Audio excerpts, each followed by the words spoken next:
Civilizations rarely pass away in an instant. The decay slowly creeps in, and we overthink the process and misplace the truth. As Will Durant put it when he was discussing the topic of civilization, at its cradle, religion stands, and philosophy slowly accompanies it to the grave. Quietly, over time, like an old man who no longer remembers his name, the Western civilization is slowly forgetting who it is, and the wisdom we used to seek has been replaced with planned distraction. It is in the erasure or the alteration of the Western identity where we begin to lose ourselves. This breaking of the Western mind is accomplished when we are conditioned to forget who we even are, what we value, and what we stand for. Bells ringing, birds singing, hello, good morning. Welcome to Coffee Break Tuesday. My name is Rob, and today I want to quickly discuss a topic that a good friend of mine has bestowed upon me.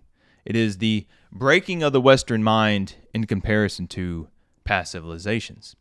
I've been listening to Will and Ariel Durant's Colossus set of volumes, The Story of Civilization, and it is fascinating. The patterns, the cycles, they start to repeat in such a predictable way. You begin to see where your culture came from, and the love deepens for all the civilizations that have participated in this passing down of our history and traditions.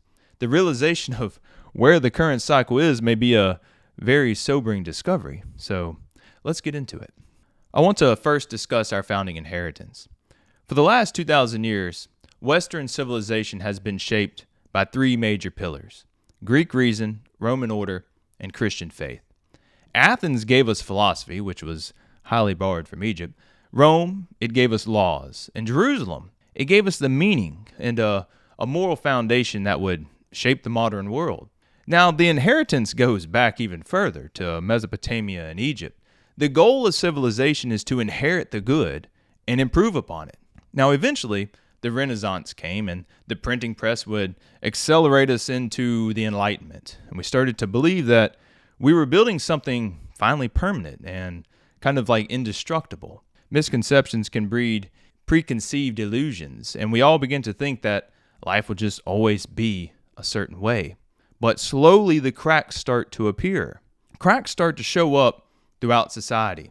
The foundation which all the good was built upon starts to founder. Our schools, our justice system, and things like respect, love, and faith.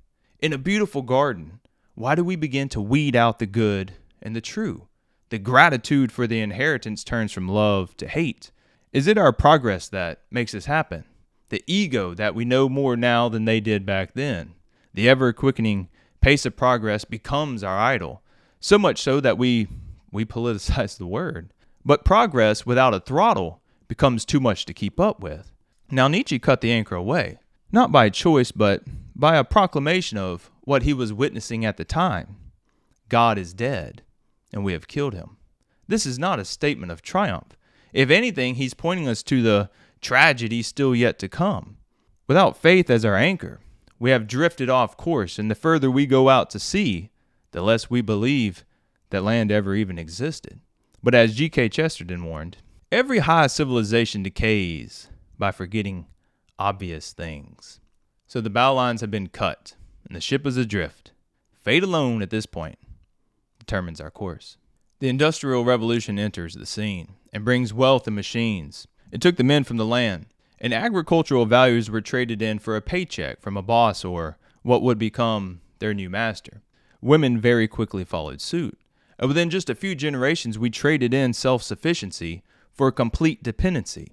And a simple test, if you don't believe that, is this: what is the man's name who grows your food?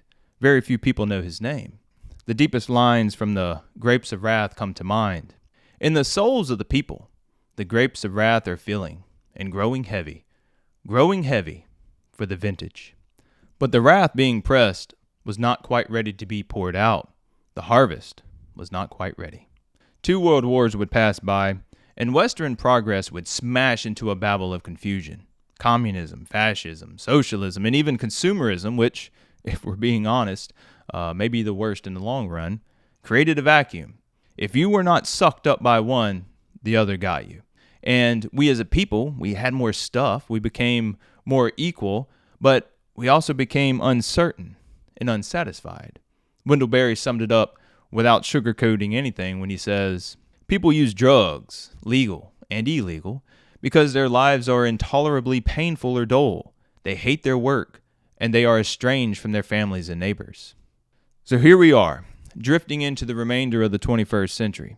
We value hyperconvenience and gratification today more than we value our own souls, and daily we exchange it for man-made objects meant to dumb us down and keep us controllable. Eyes ever fixed on the shadows of Plato's wall, or, in the words of Oz, pay no attention to the man behind the curtain. Durant once asked, "Is progress real?" He said the answer is yes, in the sense that each generation is born to a richer heritage, and in the sense that it takes 1 or 2 centuries to destroy what many centuries have built. But is this progress in wisdom? He says that is hard to say. A current realization that I have come to is this: we will no longer measure the decline in centuries, as the speed in which we operate can now change the cycle in decades or even less. The Western mind is breaking because we have forgotten what our collective goal was, so focused on correcting every wrong that we overlook every right. And our destiny does not have to be destruction. Durant has showed me many times where, when all hope was lost, a society was able to pull it back together. It has been done before. The solution can be found inside of us all. It is deep in the identity which society has discouraged us from discovering or remembering through social programming. Remembering our roots in education, our beautiful traditions, and the love that formed the foundation of faith.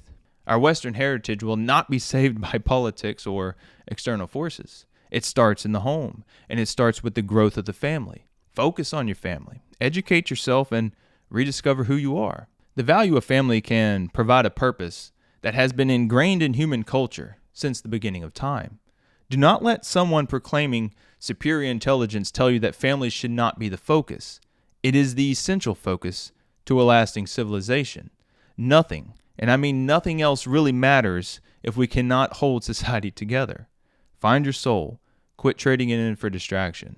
This will help you discover what it truly is to be a good human. The next book review I am working on is The Road to Serfdom by Friedrich Hayek.